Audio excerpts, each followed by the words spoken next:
জোরজার মুলুক তার কথাটা পূর্ব আমলের হলেও বর্তমানেও তা ফলে।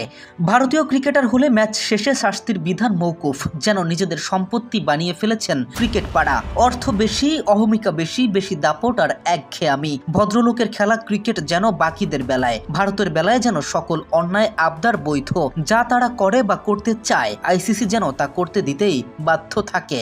ভারতের এই জুলুমের শিকার বেশ কয়েকবার হয়েছে বাংলাদেশও। অস্ট্রেলিয়া টি-20 বিশ্বকাপ চলাকালে বৃষ্টির বাধা মাঠে ম্যাচ গড়ানো নিয়ে ভারতকে কতটা সুবিধা দেয়া যায়, পারলে ম্যাচের আগেই ভারতকে জিতিয়ে দেওয়ার সকল চেষ্টা যেন চলমান থাকে, যেন বিয়ে বাড়ির বরযাত্রী তারা। ক্রিকেট পাড়ায় ভারতীয়দের মোরলগিরি নতুন নয়, যা এতদিন ছিল ওপেন সিক্রেট, এখন সেটা প্রকাশ্যে আনলেন এক আম্পায়ার। আইসিসির সাবেক ম্যাচ রেফারি ক্রিস ব্রড যেন এমন একটি অধ্যায়ের সাক্ষী, যা ক্রিকেটের আড়ালের গল্প খুলে দেয় জনসম্মুখে।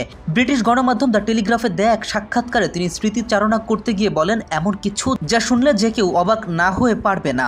এক সময় এক আন্তর্জাতিক ম্যাচে ভারত নির্ধারিত সময়ের তুলনায় অনেক কয়েকবার পিছিয়ে পড়ে। নিয়ম অনুযায়ী বড়সড় জরিমানা হওয়াই স্বাভাবিক, কিন্তু ম্যাচ শেষে ঠিক পরেই আকস্মিক ফোন কল, কিছু উপায় বের করুন কারণ প্রতিপক্ষ ভারত, এখানে জরিমানা করা যাবে না, শাস্তি দেয়া যাবে না। ক্রিস ব্রড থমকে যান, তবে তার ওপর যেন এক ধরনের দায়িত্ব চাপিয়ে দেয়া হয়। শেষমেশ নানা হিসেব নিকেশ মিলিয়ে এমনভাবে সময় যোগ করা হয় যেন জরিমানা সীমার নিচে নামিয়ে আনা যায় সেই স্লো ওভার রেট। কিন্তু গল্প এখানেই শেষ নয়, পরের ম্যাচেও একই কাণ্ড। ভারত অধিনায়ক সৌরভ গাঙ্গুলির দল আবারও পিছিয়ে গেল সময়ের হিসেবে। ব্রড বাধ্য হয়ে ফোন তুললেন, এবার কি করব? উত্তর এলো স্পষ্ট, দাও, শাস্তি দাও, ছাড় দিও না।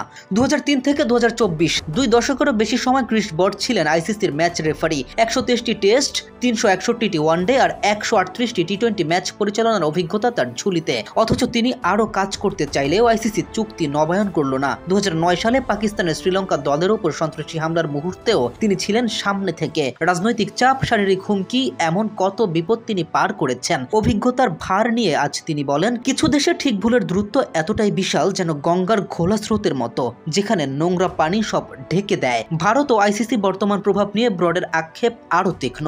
এখন ক্ষমতার সব দরজা ভারতের হাতে। ক্রমেই ক্রিকেট বেশি রাজনৈতিক হচ্ছে। সুখের বিষয়, আমি আর সেই খেলায় নেই। এক সময়ের ন্যায়ের যোদ্ধা ম্যাচ রেফারি ক্রিস ব্রডের ভেতরে সেই দীর্ঘশ্বাস হয়তো বলে দেয়, ক্রিকেট শুধু খেলা নয়, কখনো কখনো তা হয়ে ওঠে রাজনীতি আর শক্তির নিঃশব্দ মাঠ। দিন শেষে নিজেদের আধিপত্য বিস্তার, নিজেদের নিয়মে বিশ্ব ক্রিকেট নিয়ন্ত্রণ যেন ক্রিকেটের সৌন্দর্যে আঘাত হানে, নিজস্ব গতিপথ থেকে ক্রিকেটকে দূরে সরিয়ে দেয়।